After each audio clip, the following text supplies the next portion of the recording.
وإذا قرئ القرآن فاستمعوا له وأنصتوا لعلكم ترحمون ويتفكرون في خلق السماوات والأرض أعوذ بالله من الشيطان الرجيم.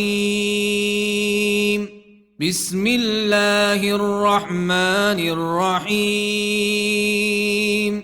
إنا